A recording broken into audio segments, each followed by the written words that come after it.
Welcome to the Mind Your Wedding Business podcast. I'm your host, Kevin Dennis.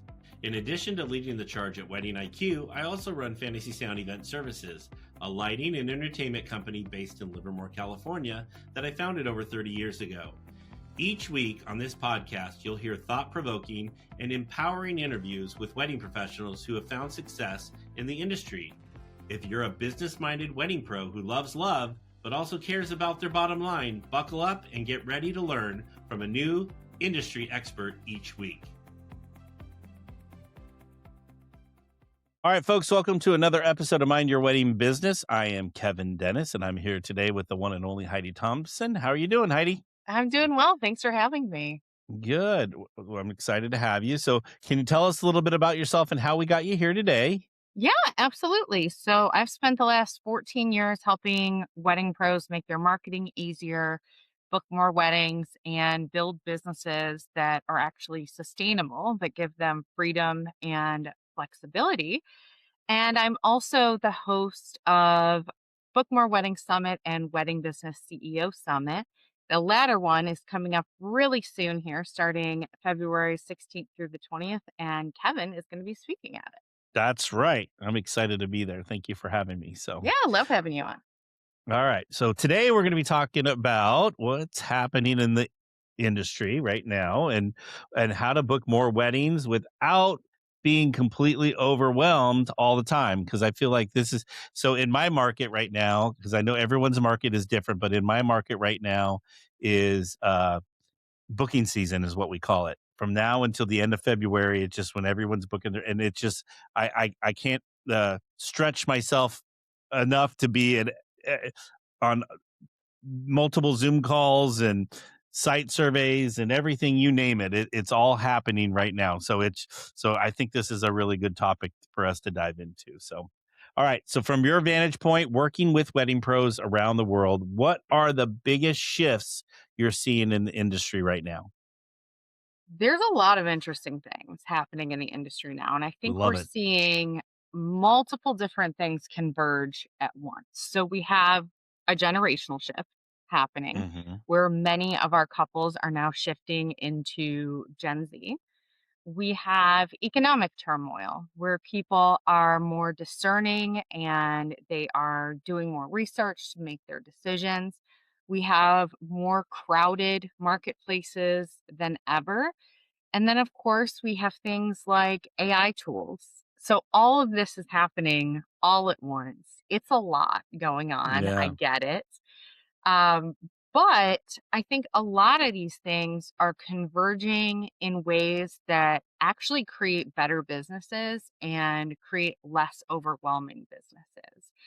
So, in particular, I've always been a huge proponent of like, you need to stand out. People need to be able to distinguish between you and your competitors if you want to Hmm. compete on anything other than price. And I noticed last year that started to become a major determinant between people I saw that were doing well and people that were really struggling. And I'm just seeing that, really, really escalate. Mm. And the great thing about that, the great thing about these generational shifts, they're all forcing us to get better, but also to work smarter and in a more streamlined way. So we aren't scrambling all the time. Yeah. So I really see them as opportunities. I love that you have the positive outlook on the whole situation. So, are there any trends you think wedding professionals are overreacting to or underestimating right now? Yeah, I think people really underestimate the value. Clearly Okay. standing out, of clearly being the go to person for someone. And I look at wedding professionals' websites constantly in my business Okay. and at their marketing, and I can't tell like 80% of them apart. Oh, And I'm really? in this business. Yeah. So if I can't tell them apart and I could copy and paste stuff from each person's website and nobody would notice, Oh my God. think about what someone who's coming into this as the very first time is experiencing. Yeah. They don't understand why they should book you, why they should work with you. And they really want you to tell them that. Everyone wants like a clear, yes, this is the thing for me. Think about like anytime we're shopping, anytime you find like this is for people who want XYZ thing. And then you're like, great, that's exactly what Mhm. I want. That's exactly what I'll go for. I think people really underestimate the power of standing out and the power of really honing in on who it is that you want to serve and making yourself the go to person.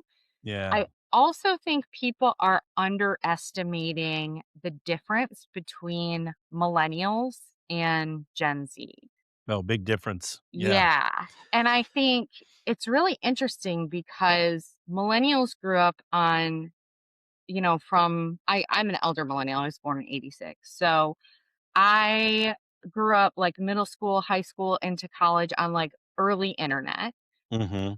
But I wasn't, like, buying things on the internet until I was older. Gen Z has always had a fully developed digital ecosystem that is optimized, that is well designed, that has been cultivated to get people to take action, to add things to cart on Amazon. All of these things were established by the time they Mhm. came around.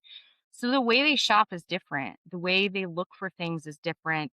The way, even, price transparency has been an issue that has come up yet again because millennials were definitely concerned about price transparency, but I feel like we grew up with certain services like you had to inquire to find out more. Gen Z does Mm. not have that experience. They Yeah. just don't have that life experience. So why would they take that extra step when they can go with someone that's giving them all the information, that isn't trying to get them onto a call to sell them? Because they know. They Yeah. know what you're doing. They're savvier than generations that have come before. But I think a lot of people see Gen Z as this like continuation of millennials, but I think they're very different. Like they grew up in very different markets, in very different ecosystems with different expectations about the simplicity of purchasing things and the clarity of information. Whereas millennials, like we had to work a little more for it, the internet wasn't always super easy to navigate. They just never had that experience. So if you wanna sell more to that group, that clarity, that transparency, that trust building, allowing them to seamlessly and simply converse with you and not, throw hurdles in the way and make it a complicated process, I think is even more important than it was with millennials.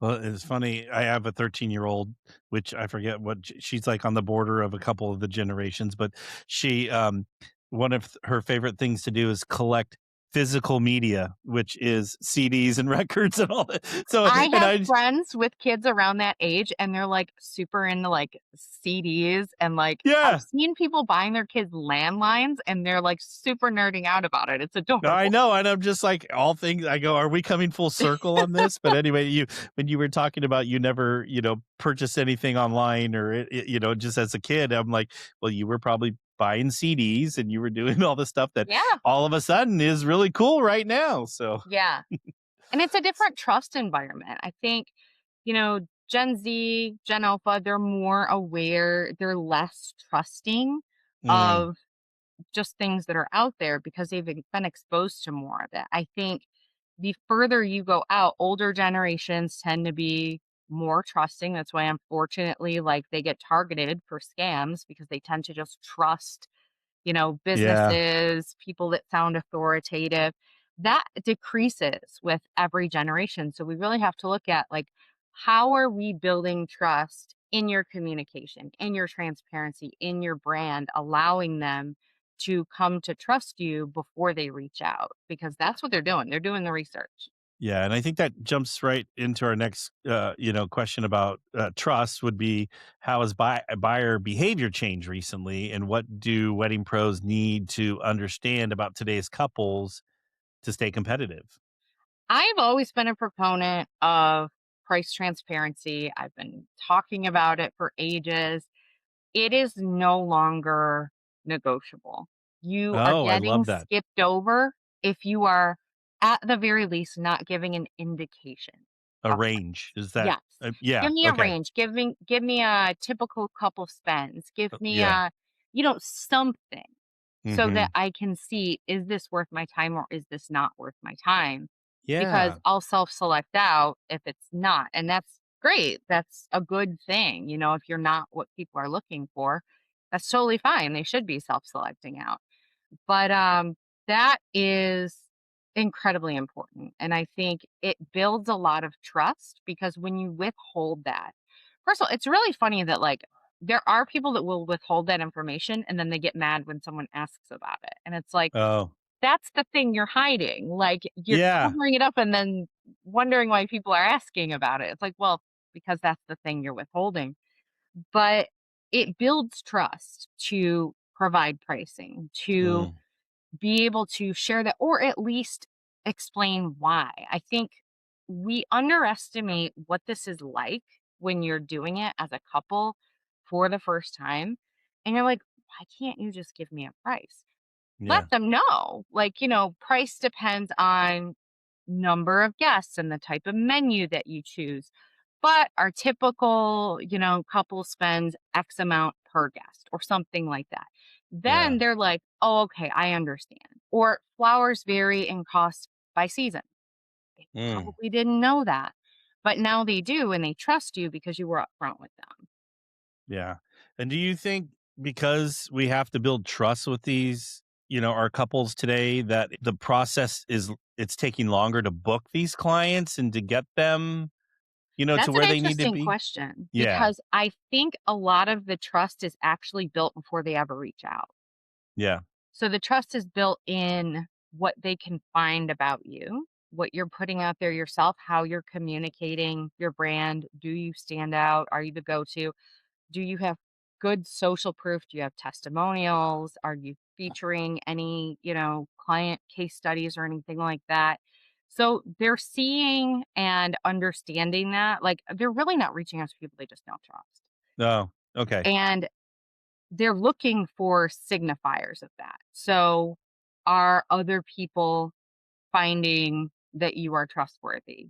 All types of social proof, not just like featured in certain places, but like client testimonials, client case studies, features of your wedding and talking through about like how this is what they really wanted and this is how you dealt with it and featuring that on your social media as well. I think that really allows you to get to know a business Mm. before you ever reach out to them. And we need to allow people to do that because they're more likely to reach out to you if they can actually see, like, oh, okay, like this aligns with the kind of person I'm looking for. I'm seeing that, people like me find them trustworthy. I'm doing research in different areas. People have this and this to say about them. So, a lot of that is done in the research and the fact finding phase, which I mean, the only thing you really control is your website, getting reviews. Mm. But I think really making sure that you're showing and not just telling. If we can get more into this mindset of showing over telling, Oh, I like that. yeah, it becomes a lot easier to communicate things. So it's not just like, here's this beautiful wedding. It's here's this beautiful wedding. And the thing that the couple really wanted when they came to me was XYZ the thing. And they were concerned about this because this family issue or this issue with, Yeah. whatever it is. But it allows you to step into it a little bit more and see like, okay, like this person can problem solve, they can handle Mm. things, they can roll with the punches. And like, to me too, I'm wondering, like, they have to get to know you as a Mm, person as definitely. well as a business and Yeah, kind of maybe what you stand for as a person and what you stand for as a bit, like that's part of the process where before it used to be don't show your personal life on social media. Now it's like you need to put your personal life out there. absolutely. And you can decide to what degree you do that. Like, you don't have to share Yeah. absolutely everything. But if, a lot of couples you're working with have kids and you have kids, like sharing things about doing kid stuff or, sharing stuff about your dog or just Yeah. sharing some behind the scenes stuff.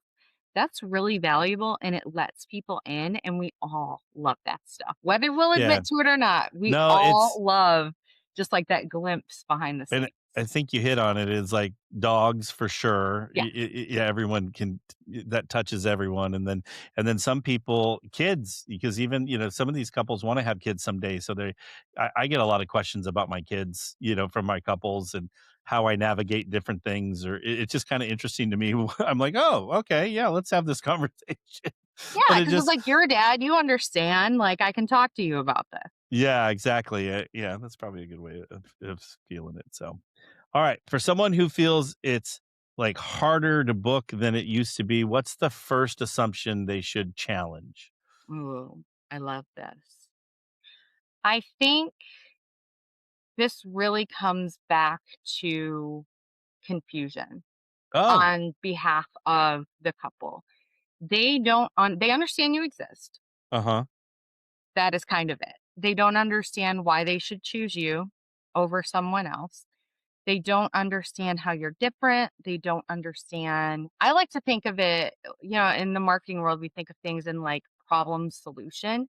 We don't really tend to do that in the wedding industry, but I find it really helpful to really think mhm, about like what is the problem that they want you to solve and really positioning yourself as a solution to that problem that they're mm, looking for. So specificity and clarity is really the antidote to confusion. And I think it's a huge opportunity. You can see it as like, oh, it's so much harder. I think it's just the wedding industry has stepped up a level of like market maturity where like in a town, you used to be able to be like the bakery, you yeah, know? And now, like, you need to be the sandwich shop, or you need to be yeah, like the bagel place, or you need to be the donut place. Like, it has just upped a level of market sophistication and specialization. And the cool thing about that is if you actually take the mindset that this is an opportunity, it allows you to carve out a segment of the market that you can completely own yeah. that will be totally yours, and you won't have to compete on price with everyone that is selling the same thing because you're no longer selling the same thing that To everyone else. everyone. Yeah, yeah, I like that. Yeah, because I know some planners that have specialized, like, in Indian weddings or Sure. different thing, and therefore, then, boom, they become the go-to for that, that segment that's planning weddings. So Yeah, yeah, yeah, absolutely, and it could be something like that, it could be stylistic, it could be they yeah. care about their wedding being, like, really sustainable, or I have a client who specializes in, like, outdoor and backyard weddings and all the Mm. complications that come with that, so Which everyone thinks is easy to do, yeah, but it's harder to do that than getting married at a venue. yeah, and you better believe when someone is researching that, she's coming up because Yeah, she is the specific answer to the question, people aren't searching for wedding planner. I mean, they are, but if yeah, they can find a solution that's like wedding planner for an outdoor wedding at a national park, mhm, and that's something that you know how to do, you know all the ins and outs, you are maybe specializing it entirely, maybe it's a segment of your business, but you're putting yourself out there as an expert in that area. yeah. Oh my God, you're going to jump right to the top of the list. Well, and then probably your interest align with your clients as well Absolutely. when you Yeah, go that you're gonna be route as well. outdoorsy, like, you're gonna Mhm. be aligned in so many different ways, and it becomes, like, an instant, like, "Oh my god, this is Yeah, exactly who I need to work with," as opposed to, "Here are 10 people who I guess could do the job, but no one's really standing out to me." yeah, love it. Alright, you're known for helping wedding pros book more without working 60 hours a week. So what's the biggest mistake you see professionals make when they're trying to grow their business?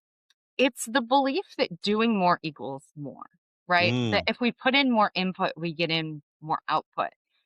And a lot of times that doesn't actually work. And it is a huge, weird mindset thing in running a business. There are times where I know very well that something I'm doing that takes me 15 minutes is going to have a bigger result than something that takes me 4 hours. oh, And wow. I'm still in the back of my head like, this doesn't feel hard enough. This doesn't Yeah, feel like I'm having to put as much effort into it but we need to stay focused on the things that actually get us the best return on investment. And Mm, when I see people do that, they end up shedding a lot stuff that they're doing that isn't working for them, that doesn't actually generate results. They're just doing it because they feel like they need to do it. And paring down and being really specific to, I take my clients through, we're building this marketing plan. You're going to make all the decisions up front. If we're focusing on like getting more referrals, if we're focusing on SEO, if we're focusing on Instagram, we go deeper. So, what are mhm, you specifically doing to get referrals? What are you specifically doing with your SEO? What are you specifically doing on Instagram? And when you actually break it down into like, these are the decisive, intentional actions I'm going to take, you might get like 2 to 3 hours per week yeah, that you yeah, actually have to do these things, but it's going to yield better results. And I fully understand if you don't believe me because it doesn't make any sense. We always think, working harder is going to yield better results. But I was telling one of my clients who was asking about like dealing with this mindset that you have to remind yourself on a regular basis that you get to choose between digging a hole with a spoon or digging a hole with a backhoe. mhm, And you get to choose the backhoe. You get to choose the digger, like the easy yeah, option that's going to make this easier and get better results faster. But I think it's really important to recognize that that's not naturally where our brains want to go. And we naturally want to work ourselves to a result when sometimes the opposite is what you need. You need to take things off your plate and you need to be really intentional about the things you're doing, and it winds up taking less time, which, yeah, you gotta check yourself in your brain with that because it does no. not feel right. Yeah, it's funny. I am been around and been doing this so long that I started my business without even a computer. And so I would have to type my contracts on a typewriter and mail them to my clients and wait for a check to arrive. 2 to 3 weeks later down the road to book a client. I mean, so, it's and now it's we email the contracts, we send out a link, and usually we book a client and it's paid within hours, Yeah. like, and it's signed, sealed, delivered, within hours. It Yeah, just and blows it's yeah. weird because if you're stuck in the mentality that your effort equals your results, it's hard to break, and I understand why someone might be in that. I think we all are to some degree just from, like, social conditioning. Yeah. We're all encouraged to work hard and hustle. But, like that analogy I gave, you can hustle all day digging a hole with a spoon. It doesn't mean that's a good idea. Yeah, yeah, for sure. It's funny too because I grew up in the generation where the harder you work, the further ahead you're going to get in life. Yep. So I think for some maybe older folks like myself, it's going to be hard for them to wrap themselves around. It's weird. And there's a lot of just like mental untangling. I feel like so much of entrepreneurship is a mental game, anyways. Oh, It 100%. reinforces yourself. But it, I think recognizing that you're going to think that and it's fine that you think that. That's just not how you're going to take action. You're going to decide to behave differently. You're going to get different results. I love it. All right, so if you're having trouble, like trouble getting bookings, they're inconsistent. How do you go about determining whether the issue is visibility, messaging, or positioning? Most of the time, it's a combination between messaging and positioning. Hmm. And your positioning influences your messaging, but it's almost never visibility. Hmm. The issue a lot of people get into is they think that the more visible they are, the more likely they are to book. The Okay. more visible you are, think about like a billboard. Like if people know you exist. Yeah. They don't know why they should care. They don't know why they should book you instead of someone else. They don't know how you're different. I'm sure we all have seen brands that we'll never buy from, never Yeah. want to buy from, No. No. that it's just like, okay, I know that exists, but Yeah. it doesn't make me want to buy. I think it's that positioning of like, who do you want to be in the market? Where do you want to be? Who do you want to serve? And then the messaging, which the way I teach figuring out your messaging is going direct to your clients and asking them some questions and pulling the messaging direct from them because we get so trapped in this curse of knowledge, this curse of expertise, and we all talk about stuff in ways that couples are like, huh? Like, no, they would never use that language. They would never be seeking that out. But if we can then, in turn, like speak their language and reflect them, that is when they really see themselves in our brand and really want to take action. So I would say it's part positioning, like where do you want to be? Who do you want to serve? But a large part messaging. Like, what are you Yeah. all about? Why should I work with you? And what do your people actually care about? Because Mm. most of us go off of assumptions until we do this work of like asking them questions and figuring it out. And we're always at least a little bit wrong. And it only takes like a minor alignment sometimes Okay. to really just have it click in place Yeah. for people to see you and be like, yes, you're my person. I love that. All right. So what's like one marketing channel or a marketing strategy that still works extremely well, but is like widely like maybe misunderstood or misused? There's a lot. And I'm if you have more than one, that's okay. Yeah, I'm Mhm. gonna say SEO is one of them for sure. I People are 100% no matter what, like some flashy thing like the SEO is dead. No, it's not. yeah. That is how AI gets its information is from search results. So getting found in search is going to equal getting found in AI. Uh-huh. So that is I think it's really misunderstood and seen as like super technical and difficult and it's really not. It's like putting a puzzle together. The other one I think is a little bit misunderstood is referrals. I find everybody has like their plan, their thing they're going to do for social media. I'm going to make this kind of post. Nobody has a plan for referrals.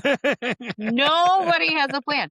And it's like, okay, if you don't have a plan and you're getting referrals, imagine how many more referrals you could get if you were a little bit more intentional about this, Yeah. a little bit more intentional about the relationships you're building, the relationships you're fostering, and it's spending even like 15 minutes on doing that can have such an impact. And I think a lot of people see that as the long game. And to a degree, relationships are, but they're also where I want people to focus when they're like, I need a booking now. I have nothing. A lot of people want to go to social media. I see social media as a much longer game than Yeah. a direct relationship to someone who can say, hey, I think you should work with this person. Yeah, "Hey, call Heidi because she's the best at this," and then boom, Right. it's Yeah. yeah, and the client comes, they're like, "Hey, I talked to Kevin and Heidi, they said you're the best, so tell me what do I need to do to book?" Like it's such a hot lead when it comes Yeah. in. It's really ready to go. And it's funny because we do a couple different things. Like right now, this is the time of year, because we said it's booking season, so we're not as busy with the. We still have events, but it's not as crazy as it is come here in about a month or so. But we're in the process of taking all our venue clients to lunch and just sitting down like, hey, what did we do? What can we do better? How can we make your lives easier when we're on your property? Like just trying to get, I love that. strengthening and deepening that relationship. And even, and then even tonight, like for Valentine's Day, we're doing just a quick little hour and a half cocktail. Come have a cocktail after work and, spread some love around and, something. But you can do it's multiple little touch points. It's really easy to do. Yeah, and So, that's something you're so great at is oh, we try. orchestrating that and making sure that you're like staying top of mind and you're touching base with these people, not just when you need something, Yeah. but to figure out like, okay, how can we help each other? Yeah, you don't wanna be that person when you call and they go, "Oh, what does Kevin need now?" Kind of thing. Yeah, you don't wanna be that type of person at all, Yeah. so alright, so you talk a lot about attracting ideal clients. What does that actually look like in practice, beyond just saying the words? Yeah. So a lot of people think about an ideal client as this like worksheet. they do, right? Okay. It's like a demographic between this age, and it's really broad. I really like people to look at who is someone or maybe multiple people that you've worked with that you wish you could clone and work with over and over and over again.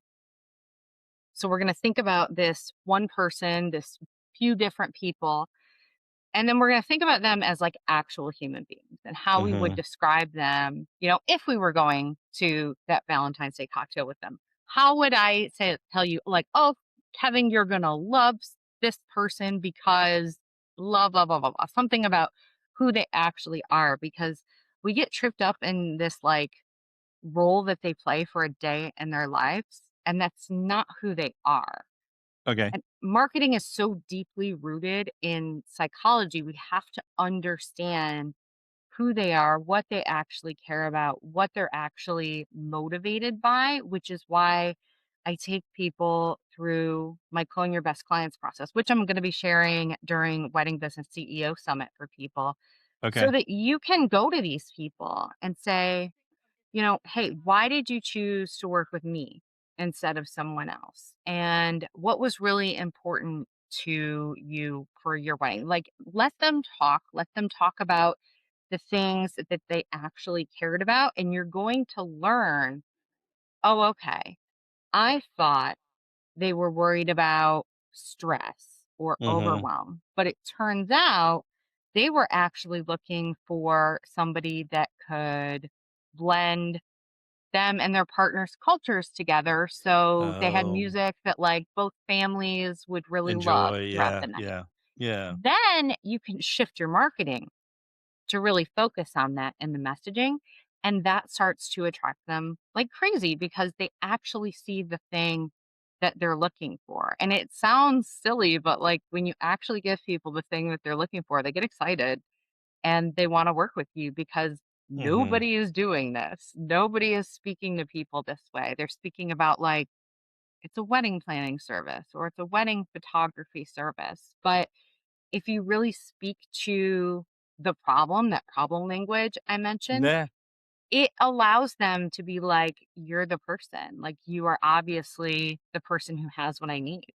Yeah, and I think that's a big mind shift for people that have been in the wedding industry for a while because that's not what we're used. We're used to show the pretty photos and they'll Yeah. book, and then they'll do it. So, all right. So how can wedding pros like audit what they're currently doing right now to decide what to keep, maybe refine, or like let's completely cut that out.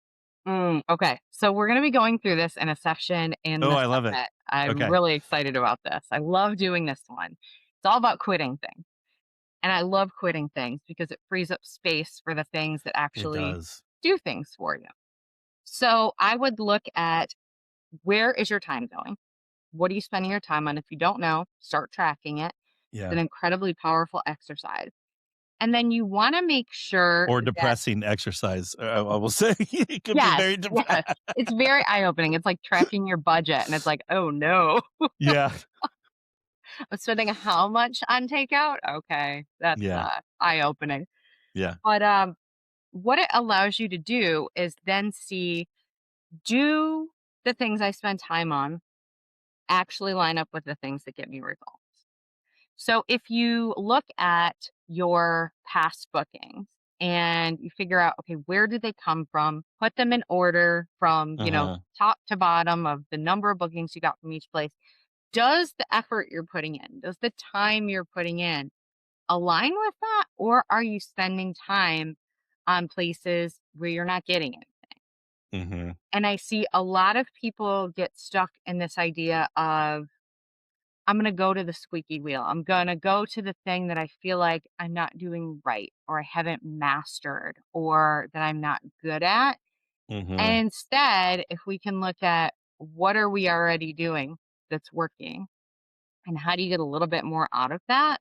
Yeah. Being a little bit more strategic, a little bit more intentional, adding in an additional step, like for referrals, putting together that super small cocktail event, not a ton of work, Yeah. but it's a thing that you can be like, so for this month to nurture my relationships, I did this thing, and relationships are a huge part of where I get my bookings. Yeah.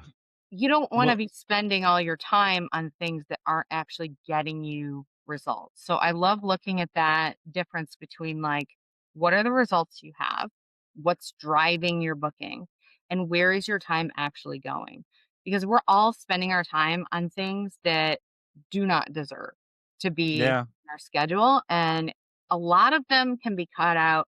A lot of them can be streamlined, automated, but honestly, a lot of them can just be cut out entirely. Yeah, it's funny because one of the girls in my office is going through this Instagram cleanse right now where she has some app on her phone that doesn't allow her to look at Instagram, and so she can only look at it for an hour a day, and I don't know, she's trying because she found that she was wasting a lot of her time, on social media. But I think that could be said for any aspect of your life. And, do you volunteer? Are you getting rewarded out of it? Like I volunteer a lot in youth sports, and like it's overwhelming sometimes to Yeah.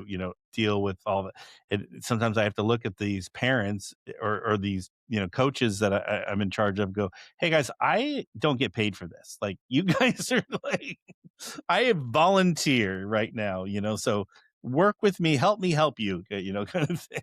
So, Yeah, and, like, it yeah. has to earn its way onto your plate. Like, I talk to people all the time, and they're like, "I'm so overwhelmed. I'm running 3 businesses, and I volunteer at both of my kids' schools and Uh-huh. also this other organization." Like, well, yeah, that sounds Yeah, overwhelming. Like, yeah, you can do anything you want, but not all at the same time. Like, that's gonna create such a demand on your time. You're gonna feel completely overwhelmed constantly. yeah, no, it's my wife's like, "Hey, it's good to be on the couch watching some TV at night every once in a while." Yeah. Yeah. "Remember where you live?" Anyway. So, all right. So, speaking of overwhelmed, like what's one system or process every wedding professional should have in place to reduce daily from being overwhelmed throughout the day? I'll tell you one thing I do, and it makes a huge difference. I plan out my week in advance, what I'm Okay. gonna be focused on each day, and I'll have, like, a handful of different things, not a ton. Usually, it's, like, maybe 3 different things, or it's like, "This is a call day. I have a bunch of calls on this day. Calls are what I'm Mhm. focused on this day." But I plan that out in advance so that I can really make decisions about how I'm using my time, and I restrict my calls to 2 to 3 depending on, like, the season. Right now, I'm in, like, 3 days a week available for calls. Sometimes I'm only available 2 days a week. And that's just a boundary I set for myself that allows me the space to do the other things that I've decided Uh-huh. are important to me and that I've decided that I want to be able to do. So making decisions, I feel like so much of it like relates to budgeting, relates to food. Like if you plan your dinners for the week, you're Yeah. going to be a lot more likely to actually do that. And you're going to feel a lot better about it and more in control of it because you've already taken those steps ahead of time. So just taking those steps ahead of time, like, I don't mean you have to be super specific. It can just be like, these 2 days are for calls. I'm working on SEO in my own business, and every Friday I have a block in my calendar that's like, do the SEO tasks that you've decided on for this week. Mhm.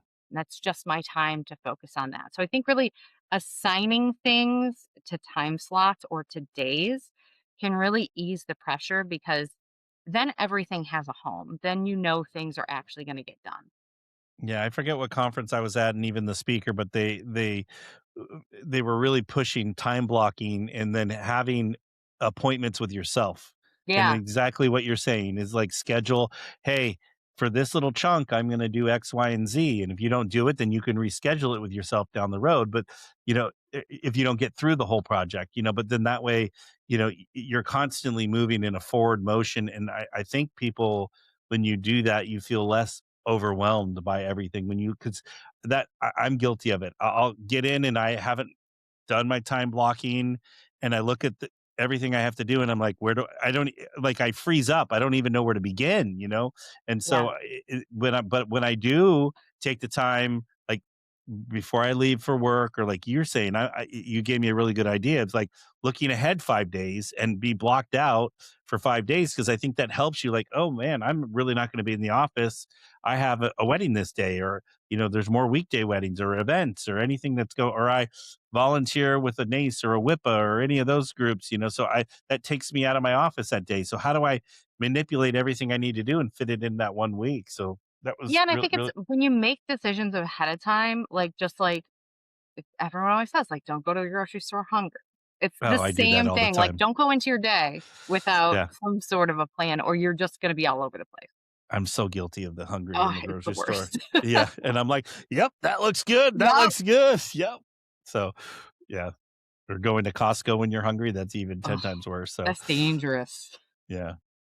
Alright, I'm curious, so kinda not really rapid fire, but little quick or questions here at the end, is what's one thing every wedding professional should stop doing immediately? Switching between tasks. Ooh, okay. This is studied in neuroscience. It's called context switching. Your brain doesn't get up to 100% when you switch. So if I were to stop now and like take a call and come back, I'm not like 100%, 100%. It takes like 20 minutes for your brain to get fully back up to cognitive capacity. And you Yeah, build momentum when you do things back to back. So instead of like, I'm reacting to this, like taking a proactive approach of, I'm going to do these things on this day or during this period of time. And then realizing you're not perfect and you're going to pull yourself no. back. You're going to catch yourself getting distracted. But as long as you actually realize it, like that's a win. Yeah, I like that too. And we're not perfect, like you No. said, like things happen. And I think once you have a little bit of grace with yourself, I think I mean, it goes a long way. All right. What's one thing we should double down on this year? And I have a feeling what your answer is going to be because you mentioned it a couple times. So I'm curious if I'm right. Okay. So, I'm going to say relationships. oh, okay. I was Yeah. wrong. Because I think it's the one thing that people are very squishy around with Okay. their marketing. And it's like, I just kind of hope this is going to come to me. And I think they're more important than ever. But I'm curious, what did you think I was gonna say? I thought you were going to say SEO. I don't know. That's just what I thought. I But mean, I think both it's are up there. good. Yeah.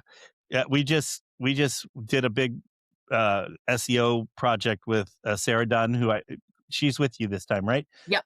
Yep, yep, and so it was the most eye-opening experience. And I felt like an idiot the whole time we were going through it, because it's like, because we hire professionals to build our website and help us with everything, and everything that we were either told or thought we knew was like pretty much wrong. You know what I'm saying? So Yeah. they got it, and we're already seeing results, from what That's they're doing. great. Yeah, yeah, it's amazing. So I highly recommend anybody go listen to Sarah's, at the summit. Please listen to Sarah, because she is probably the smartest person when it comes to SEO in the wedding industry for sure. So, all right. What's a sign someone's marketing is working, even if the inquiries haven't skyrocketed yet?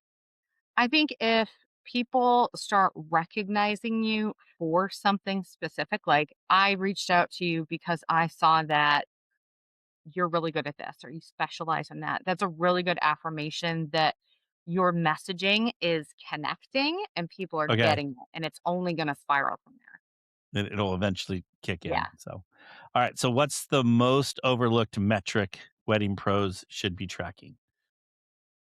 Time input I love it. 100% because we all put so much time into things. And if you actually step back and look at how much time did I put into that and what was the result that it got me, a lot of times, like that time wasn't even worth like half of minimum wage to be spending Yeah. on that particular thing. Yeah. I mean, it's especially for like a planner, someone that's, and that how much time have you, had access? And you mentioned boundaries, like that was the greatest thing. I used to make myself available to clients, 7 days a week. And if a client called, I'd stop whatever I'm doing to answer the call. And now I meet with clients on certain days. I do podcasting on certain days. I do, and it helps me get through the mindset of all the different tasks I need to do, because Yeah. it all gets so overwhelming. So, all right. So Heidi, thank you so much for the wealth of knowledge that you had. But before we let you go, can you tell us a little bit about the summit and how can we find it and sign up Yeah, for it and all the things? absolutely. So it's happening February 16th through the 20th. You can get access for free to each day's presentations. They're available for 24 hours. We have optional upgrades if you want, a bunch of bonuses from our speakers that are really awesome, as well as lifetime access. But you can attend online from anywhere and get access to these presentations from 40 different brilliant minds in the wedding industry, totally free. And then you can come over to the group for the summit and share your takeaways, discuss what you're going to do, get ideas, ask the speakers questions, and actually figure out how you're going to take action on it. And share Everything your wins. I think Yeah, that's a good place everything to is yeah. very action oriented. So you will be able to go and take immediate action from these presentations. And we have people joining us from all over the world, all different types of wedding I pros. love it. And the aim of it is to really help wedding business owners be able to book, the weddings that they really want without running an unsustainable business that burns them out, that keeps them feeling pulled in a million different directions, that keeps them feeling overwhelmed. So that is really like the overarching theme of this summit. So, whether you're in your first year, your 20th year, your 40th year, you're going to find something in these presentations that you will be able to apply to your business. The one thing that always cracks me up is someone's like, "Oh, I've been in the industry for 10 years. There's nothing I know everything." And I'm gonna be honest, I've been in this over 35 years now, and I'm still learning. And I don't think and if you go with that mindset that you're always gonna learn, you can always learn a new thing. Even like, like we were talking about, volunteering. I've coached Little League now for 18 years, and I just went to a training on Monday for Little League, and I learned I learned a few new things. I'm like, "Oh, that's a great idea. Oh, I could do," like, I think if you go with an open mind, you will grow and develop your business. But if you go with that closed mind, I've been at it for 10 years, and then you got someone like myself that's been at this for 35 years, like laughing that you've been, like at it for 10 years. It's just, it makes me laugh. So Yeah, go and the with an people open who mind. learn and continue to evolve are the ones that are going to get the business. Yeah, I 100% agree. So, all right, we will have all of Heidi's information and how to sign up for the summit and all that in the show notes and the email blast that goes out. Heidi, we can't thank you enough for being here today. Thank you so much for All having right. me. Good luck with your stressful week next week. I know it's very stressful, but you'll get through it. Thanks. All right, folks, that's it for this episode of Mind Your Wedding Business. We'll see you next time. Bye. Thank you so much for tuning into another episode of Mind Your Wedding Business, brought to you by Wedding IQ. If you've got a topic you'd love to hear us cover, or if there's an area of your business you're struggling with, let us know and we'd be happy to help. Don't forget to check out our other episodes on Apple, Spotify, YouTube, or wherever you get your podcasts. And if you're a fan, we'd really appreciate it if you would subscribe and left a review. It helps more wedding pros find us and learn more from our guests too. Thanks again for listening to Mind Your Wedding Business. We'll catch you next time.